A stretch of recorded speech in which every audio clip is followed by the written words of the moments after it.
Wa rahmatullahi wa barakatuhu. Welcome to the Strengthening Our Core series, where we explore crucial topics with our Honorable Shaykh Amer Sh. This series takes place every Wednesday at 8 p.m., and we are delighted to have you with us today. Today, we have an incredibly important subject to discuss parenting. So, in today's world, where parents are facing numerous challenges, from navigating anti Islamic values in schools to the pressures of social media and teaching Islam in a balanced way, it has become even more complex. Um, However, it does remain one of the most crucial responsibilities that we have as parents. So, we are truly delighted to have Sheikh Ami Jamil with us today to shed light on these vital dilemmas facing our community and to offer guidance on the way forward, inshallah. During this session, please feel free to write your questions in the chat and we'll do our best to address them, inshallah. So, Assalamu alaikum, Sheikh. Wa alaikum salam wa rahmatullah. How are you? Good, thank you. How are you today? Alhamdulillah, I'm not too bad. So, Sheikh, as I've just mentioned, it is getting very, very complicated of exactly how we should be raising our children. And the first question that I really had for you in the light of everything that's happening in the UK and with all the riots that have taken place, a lot of parents or a lot of families are actually considering, is this the right place for us in the UK? And the thought of migrating now is just become even more than before. What do you think, Sheikh? Like, should we be migrating? Should we do the hijrah? Alhamdulillah, wassalatu wassalamu ala rasulullah. Yes, so this is a good question. Obviously, it has been brought up quite recently in different conversations. And I mean, generally, people have been thinking about this whole issue of, is it time to leave the UK and go and live somewhere else where it's safer? The thing is, I think that, and I say this from two perspectives. One, I've lived in different countries myself, and often when I've been in those countries, people have said that they're, I met other what you call expats. Why are they there? And they're like, oh, it's because of the environment for my children. I mean, even during COVID, I went to Turkey. I was in Istanbul for a year. And my kids were quite young. My kids were 8 at that time. The twins were 8 and Omar was 5. And I put them into school there. And, I thought, okay, Muslim country, give them a kind of experience. In fact, yesterday or the day before, I was asking them about Turkey. What do you remember? Muhammad just said he remembers the food, but they didn't really have great memories of the school. And I said to my daughter, I said, look, but you could hear the adhan and stuff, and she's like, Dad, we were 8. Right? Like it doesn't register. Like, we're 8, we don't really know about what's happening and all that kind of stuff. So they were just saying, like, we just missed our family, we missed being here, etc., etc. So I was having that discussion with them, and I remember when I was there. So there's a couple of just behavioural things I was seeing, and I contacted somebody that I go to for my parenting issues, and who I believe, to be honest, is at the forefront of parenting, and especially not just the West, but really just generally even the East as well. Sister Sumbla Qureshi, which I know we came down to Sheffield in your part of the world, and we did a workshop, and you obviously saw how much of an expert she is in this area. So through those kind of discussions and I remember realizing just through that discussion with her that, look, she said, it's not so much where you are in the world, it's down to your parenting. And if the parenting is not done properly, you could take them to Saudi Arabia, you could take them to, wherever you think is a really good Islamic environment, but that will not, and that will not ensure that they're going to be strong Muslims, or even that they'll become good people. And she herself has many clients all over the world. Some are in Muslim countries, some non-Muslim countries, and the issues are actually very similar. They're the same. Kids are on social media and so on. So one thing that she always says over and over again is that it's down to the connection. And if there's anything that's going to benefit and safeguard our children in this world, and there's lots of things happening in this world, is the connection between the parent and the child. When the child gets what they require from the parent, they do not then go looking for it outside the home. But when they don't get it from the parent, that's when it makes them susceptible to the elements outside. So, yes, it might be safer. If you go to a Muslim country, I don't know, Emirates or something like that, Qatar, it'll be safer in the sense you can walk about in the streets at night time. Whereas here, there's a bit of a heightened anxiety in certain places. But you can't escape the fact that going away or traveling away or going abroad is not going to resolve your issues. You can't run away from anything, really.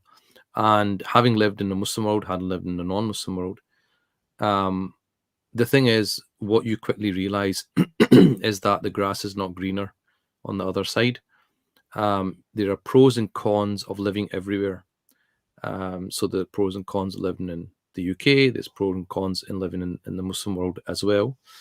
But nowhere are you going to be free from issues. And the thing is, the whole design of this world, dunya, is designed to test us, and so we're going to get tested, in many ways. And sometimes some of that testing is through our marriages and through our parenting with our children and so on, because these are the people that are most with us. So I don't think that is feasible. First of all, I don't think that it's the solution. I actually don't think it's a solution, because I've seen people have gone abroad for looking for that, but because they haven't, changed themselves, just by being in those countries has not changed their children for for what they expected. So that's the first thing. And secondly, I think it's feasible now. It's about 30 million, I think, in the Europe. How are you going to move 30 million people? Where are they going to go? People are coming to this country for asylum. People come to this country risking their lives on boats and stuff from the Muslim world. So, and I know people that have tried to go to places like Pakistan, and they just couldn't settle the system. As you know, it's not the most corruption-free system there. So I think that even from a practical perspective, it's not feasible. But in saying all that, if people still want to go. I say to people, go, but be realistic. Don't have this notion that everything's going to be great over there and the grass is green on the other side, because not. And I know that from experience. Subhan Allah. I mean, I've experienced that myself, actually, Sheikh. And I just feel like maybe what you've just said, that the grass looks greener on the other side, but subhanallah, the challenge is that now that we've got the World Wide Web, like for example, it is, you can access it in all those Muslim countries that we're talking about. And so the challenges maybe still are the same, that how do we control that? But you did touch up on the fact that parents need to be good role models. And so it looks, I mean, how do we tackle that then? Because a lot of the children, like mashallah, the parents do send them to madrasas, they send them to these Islamic and so on. But when the kids come back home, they're still, they've got the parents, and parents are, the children are not seeing parents actually applying that at home. So then you've got, how do we navigate this part? Like making them love Quran and Salah, and even modest wear, for example. I mean, I personally have seen teachers in madrasas where they haven't really got the modest wear when they're even in Islamic school. So how do we tackle this? Yeah, so just before answering that question, just on that last question that we had, when you were saying about social media. I remember I had a client through our charity Unity Family Services. That's where I do my kind of marriage related or personal related advice. And so this guy is about to get married and so on, and he had an issue with porn, which like a lot of young men do. But he said that he got exposed to it when he was in Pakistan. So it wasn't here in the UK. It was when he went to Pakistan, and in his early teens. He said that when whatever school they were in, all the boys were doing it, and that's where he actually picked it up from. So that this is what we're talking about. You can't escape the. It's not like these things only happen in the West; they happen in the East as well. So just being very kind of real about our conversations, hopefully. In terms of what you're asking, this is something really important for people to understand, that the most influential people in a person's life is the mother and the father. There are no more influential people in the world than these two people. So the way we've been programmed as children is that we look to our parents. We our programming is to actually please our parents. Children want to please their parents, but it's the parents that mess things up, and then the children stop doing that. So it's not the children, it's the parents. The children are reacting to the parents, and so it has to come from the adult, not the child, right? Mm. So with children, the way that they're programmed to emulate, right? So they copy. So it's copy and paste basically. So they are always copying what the parents do. So whatever the parents do, they will naturally want to do that. So sometimes we have these expressions like, "I don't know where he gets that from. I don't know where she gets that from," as if it's some mystery. It's actually quite easy answered. They get it from you. So it's just that we don't see it. We can't recognize it, and this is where I think the problem is, because when we send them to school, or we send them to madrasa, or we send them to Islamic camps, or to sit in good company, the problem is that that doesn't have an impact. And the reason it's not having an impact, because they're not the most influential people in your life. It's your parents, which is why if you think back to you think of your life, right? I mean, how many things from your teachers at school do you remember? Meaningful things which have stayed with you, have changed your life, transformed your life. I can't think of one. I can't think of one, to be honest, right? You forgot. I can't. No, I can't. But I can. But I can think of things that my parents have said to me. I remember what my father has said to me, not just one or two or three, lots of things. So that voice of the parent lives on inside of us. And I mean, I was just talking to a lady. That was this morning. It was this morning, and she's in her late 40s now, and her children are grown up, and she's having some personal problems. And when we started to talk, the issue that she's facing right now as a late 40s person, and she's educated and everything, was directly related to her childhood experience. So in her case, it was a feeling of worthlessness. Where did that come from? It didn't fall out the sky.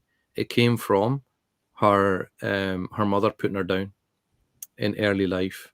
So that then embedded that feeling of worthlessness in her, which then manifests later when they're an adult. So if they go into a relationship and they're just taking abuse, for example, is because in her situation, she although her mind is telling her this is abuse, but she's accepting it because she feels she's worthless. She can't do any better.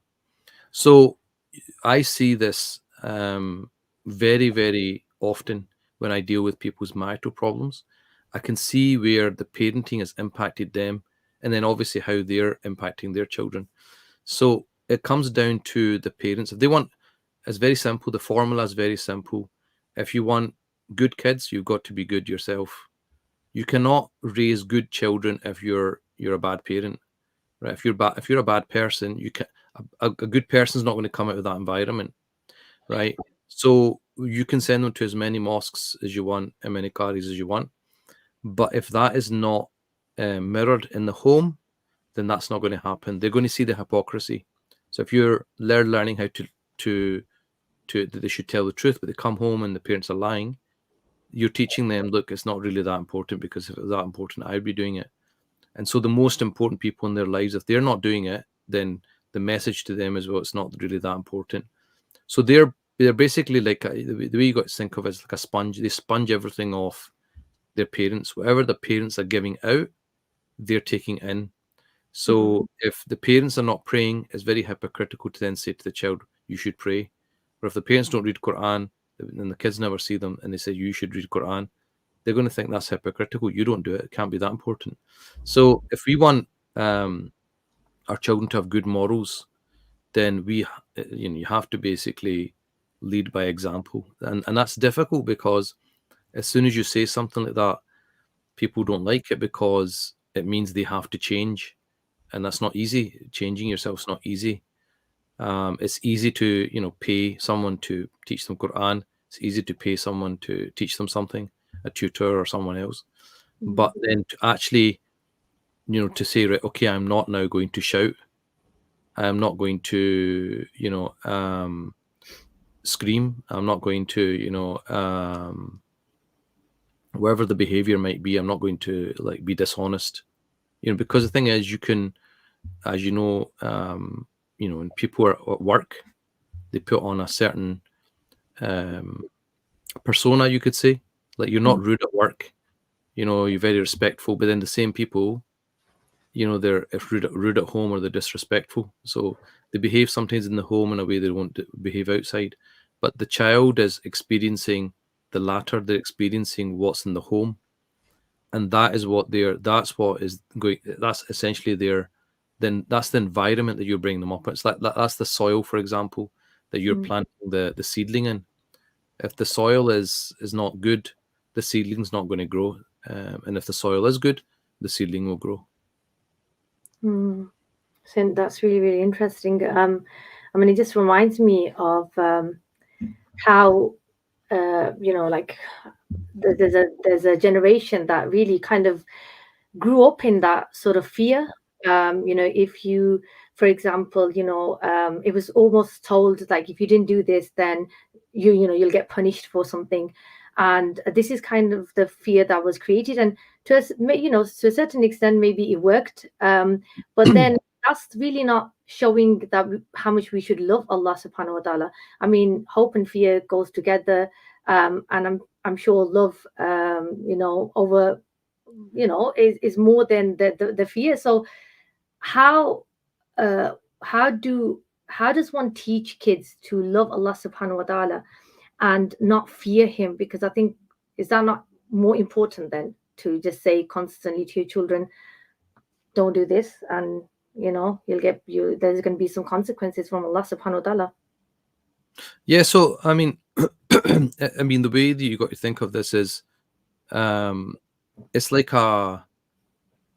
if you can imagine someone's pouring something right into the mind of the child. See, it all depends on what you're pouring in.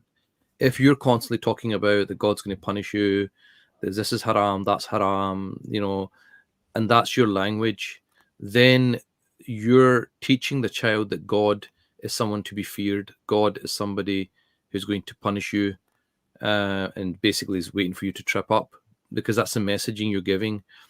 If what you're pouring into the child is that, look, Allah subhanahu wa ta'ala forgives, you try your best, and you give stories of, forgiveness, you talk about Allah's mercy, of being compassionate, then the child is going to think then God is merciful and compassionate. So again, it comes back to, what are you putting into the child? And it also depends on how you talk about God. So that's what you're teaching the child, but not so much teaching, but the way you are. If you're always talking about God, in a good positive light, then they will view God the way you view God. So whatever you, and it's not just about, well, I told them that God is this. No, that's, think about it. If someone's talking to you, right, and they're lecturing to you, you don't like it. I don't like it. No one likes it. No one likes getting lectured to. So sometimes we sometimes mix up. We think that teaching the child and lecturing are the same. They're not. You can teach through your example. So by you praying in the home, and you don't even say anything to your children, you're teaching them. You're teaching them that this is important. This is part and parcel of my life, that I get up and pray. So my mum and dad stop everything they're doing. They go and do wudu and they pray. That's me teaching them without me even telling them, you should pray, you shouldn't pray, or whatever. Just by seeing you, right, the way you live your life, that's what they will try to be emulate, and they get the message that God is important because you'll stop and pray. They'll see you reading Quran. Okay, God's important because you're reading God's book. When you're talking about your day, and you say Bismillah or whatever it is, okay, they know God is important because you keep saying Bismillah. You keep talking about God. You keep talking about the Prophet. If you're going to talk about other things, money, all the time, then they will think, okay, money's important. If you're going to talk about fashion all the time, they're going to think fashion's important. If you talk about football all the time, they think football's important. Whatever you talk about, whatever preoccupies your your conversations, that is what they're going to deem as important. The fact that you're talking about it means it must be important. That's why you keep talking about it. So it really comes down to, again, the parents, and there's a lot of responsibility on our shoulders, because one of the things that Sumbla will say quite regularly in the workshops that we do is that the way we were parented 20 years ago or 40 years ago cannot be replicated now. We're in a different era, different world. The things that our parents got away with us, we cannot get away with them. It's just the way it is, because the environment at that time was an environment which was a lot safer. So you couldn't go on to, there was no social media, there was no internet, there was no mobile phones, there was no WhatsApp, TV channels. There were 4 TV channels when we were growing up.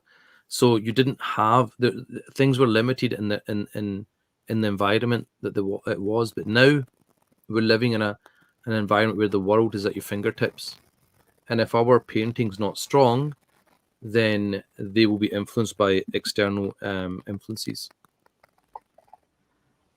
Subhan Allah.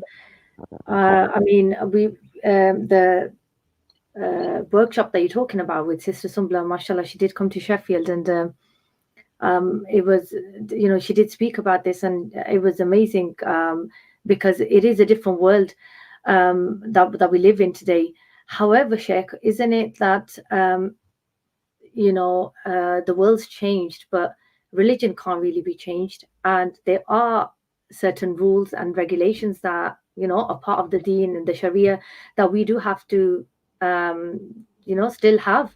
And so then there's that aspect now, where children will often say, there's a lot of rules, do this and don't do that, and it's like it just feels so strict sometimes. So then if you've got that many rules and rules, then how do we show that this is a lifestyle, or this is that Islam is a good lifestyle that we have? How then do we do that? Because here it seems like everyone's breaking rules, doing what they want. Yeah, so I think that it's about I mean, one of the things is really, really important, I think, that I've learned from my discussions with Sumbla, and I'm not saying I get it right all the time, I get it wrong very often. I'm one of those struggling parents, but one of the things that I think is very, very important that she's highlighted is that, see, often we have this protective element in ourselves, that we want to protect our children. So if we see them doing something wrong, or they say something, we're quick to say, oh, that's not right, that's not halal, or that's not Islamically correct, or we don't believe that, or whatever it is. But what happens is that we shut down the conversation. And so if you think of it from the child's perspective, if they feel, okay, there's certain things, my dad's going to take a Nana Rookie now if I say this, they will just not say it, right? They will just not say it. But they will have that conversation with someone else. It'll be their peers. It might be someone online. It might be elsewhere. So you want to be that person that they can come to rather than them going somewhere else. And for that to happen, as I was saying, we've got to change the way we're parenting now than maybe the way we were parented. Because of the time that we're living in, we want our children to come and for them to say whatever stuff, and we don't get outraged by it so much that they stop talking to us. We have to say, okay, that's I see you've said that, and then the impulse is to try and correct them. But what we need to do is train them. You need to train them to be in this world and to think for themselves. We can't do the thinking for them. And this is the problem, I think, that we need to take a step back. I actually say to the child, "Well, that's really interesting. You said that. Why did you say that? What tell me more." Right? So you need to step back and allow the child to just say whatever they want to say. Doesn't matter what it is, right or wrong, let them say it. Because only by knowing what's in their mind can you know if there's an issue or not. If you just close it down straight away, you don't even know what's going on in their mind. Right? And so you actually need to train them, because there'll come a time, if they're young, there'll come a time they're going to get a mobile phone. If they're already teenagers, they'll have mobile phones, right? If you don't give them a mobile phone, guarantee you they'll be at school looking at other people's mobile phones. So you can't cut them off from this world. They're going to hit this world. And if you don't prepare them for that world, they will fall flat on their face, right? Yeah. So in order for us to avoid that, we need to get them to learn to think for themselves. So when you're saying that there's all, they might say, look, Dad, it's all rules, always got to have to do this, got to do that. Then you got to say, yeah, you're right. Rather than try to defend it, actually say, it's true, son. I find praying difficult as well. Just be human with them. I find praying difficult. I find doing this difficult as well. I would love to do it, but I know I can't do it because I'm a Muslim. But I tell you why I do it. I do it because God has asked me. Why do I do it? Because I want God's pleasure. Why do I want God's pleasure? And then you get into it. So you have to get them to see why it's important to you to follow the rules, not the fact that this is halal or haram, right? Because if you just do it that way, they will not do it in front of you. But when you're not there, then there's the possibility they'll be doing it behind your back and just not telling you, right? I mean, you have to think back. I don't know what kind of child you were, right? But the term shararti, right? Right. Up to no good, or whatever you want to translate that as, right? So I as children, you do these things. I mean, I think back to my time, right? I always say this to parents: when you were a teenager, did your mum and dad know everything you're up to? They didn't, right? You're so because you were ahead of your parents. You knew what you had to say to them to keep them happy. I'm studying at the library. I'm doing this. I'm doing that. You knew what you had to say to keep them happy. We would be dumb to think that our children are not 5 steps ahead of us, right? They know about technologies that we don't have a clue about, right? They are ahead, and they will be doing the exact same thing with us. They will be keeping things from us, not telling things to us, right? So you have to make a choice. Do you want to be like that, or do you want to be, okay, this is going to be uncomfortable, I'm probably not going to enjoy talking about pornography or something like that, right? Because I really want to talk about it. But it's rather I discuss it with him, or he discusses it somewhere, or gets the information from somewhere. It's Google now, right? So the rules you have to explain to them. Look, the rules. Why do we have rules? I mean, give it to them in things that they understand. So what rules do you know? Okay, at school you have rules. What kind of rules do you have at school? But we can't do this. We can't do. Why do you think you have the rules? And they say, well, it was because of this. And they'll be able to answer their own question.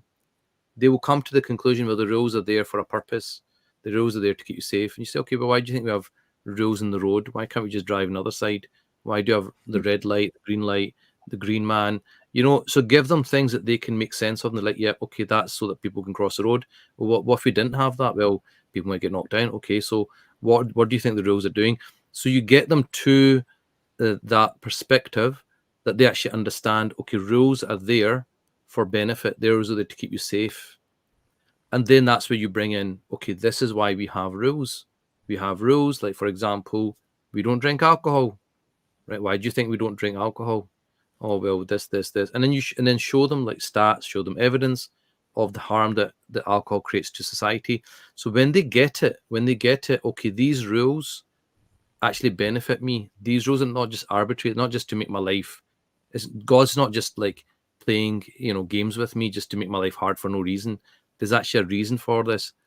Then you're starting to now convince them of why they should follow the rules. Because remember, you can't be with them all the time. They're going to be at school, they're going to be at university for periods of time, hours and hours. They're out of our sight. We don't know what they're doing. We don't know what they're up to. we hope that they're doing the right thing, right? They could be up to no good. They could be doing shararta, as I'd say, right? So the thing is, if you've trained them to think for themselves, they will then make the decision between right and wrong. Every day we make choices between right and wrong. They're going to be faced with those same choices. And then if your training's done well, they will choose the right way, and they'll probably choose the wrong way as well at times and make mistakes. We all do. But if you just try and control them all the time and tell them and do the thinking for them, then they can't think for themselves. Then it leaves them weak. So when they're having at school and the other kid is convincing them, because your kid can't think for himself, he'll just follow the other one. So now you're at the mercy of someone else's kid, another, 12-year-old or whatever. So this is why it's really important for us to now train our children to think for themselves, and not just you need to do this, you need to do that. This is halal, that's haram. That's fine until they're young, but once they get to a certain age, that's not going to work anymore. Oh, Subhan Allah. Thank you for that, Sheikh. That just makes you think really about just the issues of self-esteem and having confident children. And I guess that's what we all want, don't we? We want them to have confidence when they speak and how they present themselves and how they are in the schools and the community. And that, I think an approach like this would be, if we could do that with our children, that would be wonderful. So then, now that you're on these sensitive topics that we want our children to speak about and be kind of, if they're curious, one of the topics that that's really highlighted now is the LGBTQ, and that's also now part of the school curriculum. Subhanallah, how do we deal with that when it's so much like it's not, I mean, it's out there in the movies, in the things that they watch, and then we sort of limit that, but then we lots of our kids are actually going to school and it's part of the curriculum. Yeah. How do we deal with that? Okay. Yeah. So that's a really good question, and I know a lot of people are really kind of worried about this whole area. I would say that there are a couple of things. I mean, I'm going to answer it very quickly, but if you go to my YouTube channel, my name Amer Jamil, and just put LGBT, a couple of videos will come up. So I have one which is called Advice to Parents on LGBT, and that's one. And then there's two other ones, one specifically on the trans issue and one specifically on homosexuality. And those two videos, what I do is I go through how you could actually explain your position to a Muslim and a non-Muslim, right? And it's very evidence-based. So it gives you an idea of how you would be able to convince another person, like say your child or your family member, or even a non-Muslim, of why we believe what we believe when we come to these things.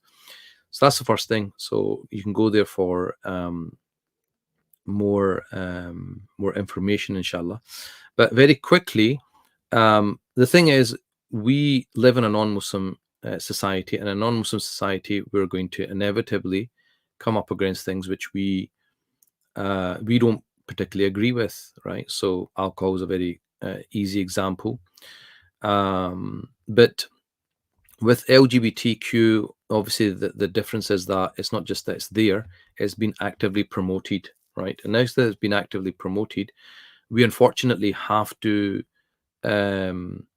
engage with the topic when maybe we wouldn't want to, or at an earlier age than we would want to. So I think that it's, the way I see it is, it's an extension of other things which, you know, we were taught. So when I was young, you know, we were always taught things which were in contradiction to our faith. So, you know, I remember getting taught, you know, humans are from apes. I even drew pictures, right? Evolution of man as in primary school. You know, girlfriend, boyfriends, it's fine. You know, so, but the thing is, as a child, we always knew, okay, we're Muslims. I don't eat haram meat, you know, but other people do it. That's fine for them, but it's not for me. Other people drink alcohol, we don't drink alcohol, right? So we were always taught that there are certain things which we believe that other people don't maybe believe in.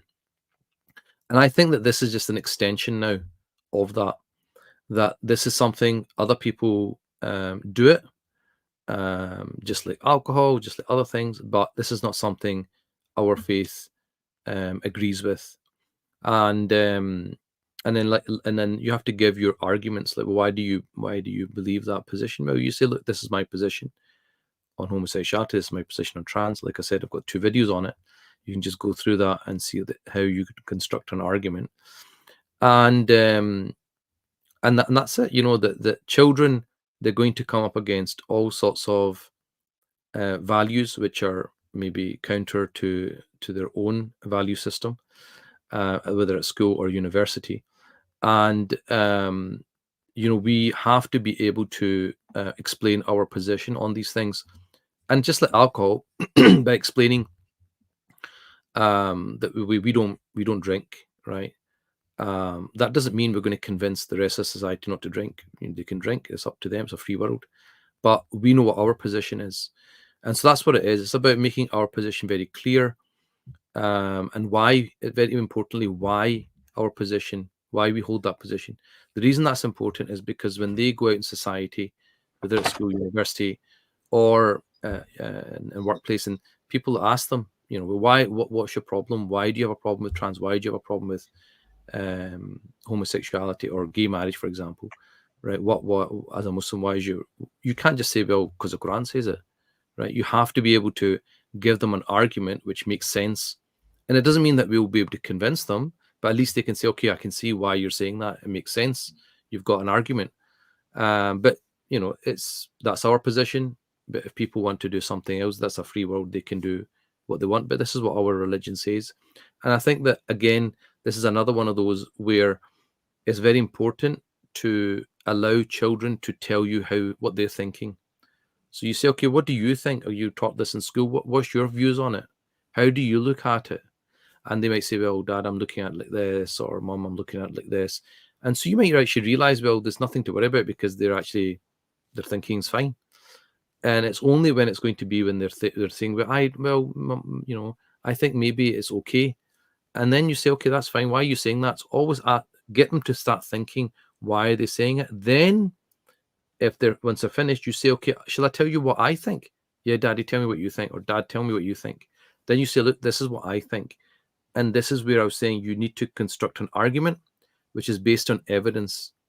When you base on evidence, then the child, A, you're teaching them how to think, and B, you're training them up so that they can hold their ground when they come into contact with other people. You know, so this is very, very, very important when it comes to this topic. I don't think we should become, you know, so like I was saying, you know, like the people think, well, you know, if this gets taught to our children, my child might come home, say he's gay or is the wrong gender or whatever. First of all, it's only like a few percent of the population actually does that. Number one, right? So statistically, the possibility of that is very small. Number two is, remember what I was saying before, the most powerful voice in a child's mind is the parents.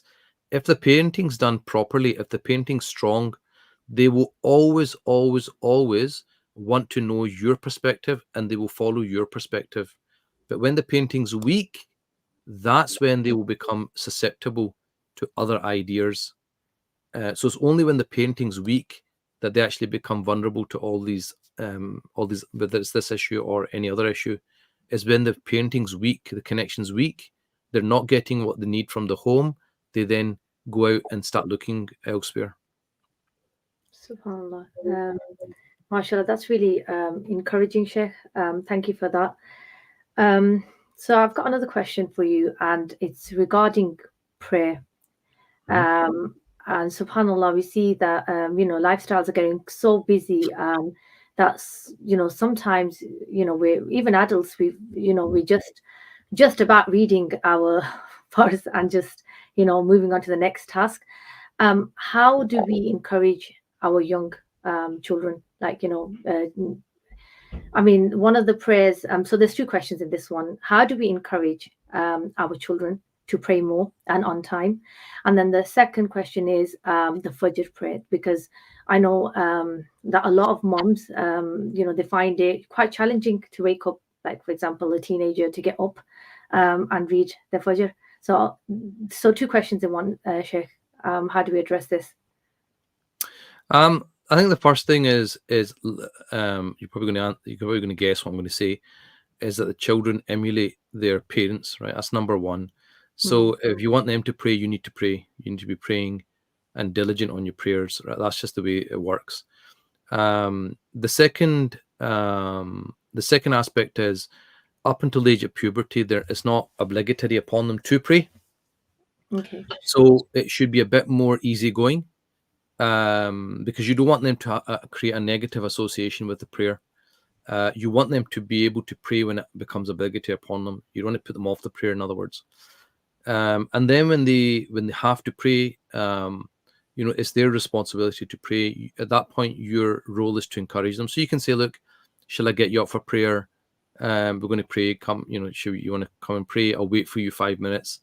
For example, praying congregation, like with Fajr prayer, waking them up maybe a bit later, near the time of sunrise, so that it's kind of sunrise, I think, is about 6 now. So, shortly it will be about 5:30, 7. So you're getting up that time anyway. So trying to make it as easy as possible, giving them solutions, or giving them things which would make the prayer easier on them. And then obviously they need to know the rules of how to pray. And often, even as adults, we don't know that well. So that's an obligation upon us to learn that. And we actually have a course called Deep Fiqh, where we actually go through the rules of the prayer in detail. And it's also covered in our diploma course, but at kind of more basic level. But those courses are starting actually very soon, and they're available online, so people can access them. So it's not, knowledge is now, there's no real reason for people not to have know these areas of their life, because the knowledge is readily available. And I think there's a code there. They can get 20% off if they sign up today as an offer. So people do have access now to knowledge. Before, you had to travel, you had to leave your own city. People don't have to leave the city. People don't have to leave their own couch now, because it's online. So and they can catch up later. Even if they miss the live, they can catch up on the recorded lessons. So now there's no real excuse. There's no real reason for people not to be learning these aspects of their faith. Yeah, mashallah. So now, on the topic of teenagers, another question is about things that they can easily access. So things like drugs and pornography is just I mean, through the web, everything's just become so accessible. Um, how do we stop our children, or how do we stop this? So that it doesn't seem as attractive. Hmm. So I think this will be our last question because Maghrib is about to come in. So again, it's really down to that thing we were talking about before, bringing them up in a way that they can make the right choices between right and wrong. Right? Because like I said, you can't be with them all the time. They will have access to the internet, the phone, and so on. And even if they don't have a phone, their cousins have got a phone, their friends have got a phone. And so they will get exposed to these things, unfortunately. Things like porn. Someone will show them porn. But then they have to make a decision. They will have to make that decision whether they're going to look at that or not look at that and be enticed by it or not. And so these are conversations which, again, I wouldn't have had with my father, right? I wouldn't have dreamed of having a conversation like that with my father. But now you have to have those conversations with your children because you know it's just a matter of time before they're going to get exposed to it. And you have to just be frank with them, though. And just the same, we were talking about rules and convincing them why it's in their benefit. You have to convince them why these things are harmful. So something like, say, porn. There's so much information out on the internet. There's a website called Porn Harms. So there's lots of studies have been done. So just you sit down, maybe watch a documentary, or you whether it's this topic or any topic which you're concerned about, and you show them through evidence of why this is harmful, and it's going to harm them, and it's not going to be good for them.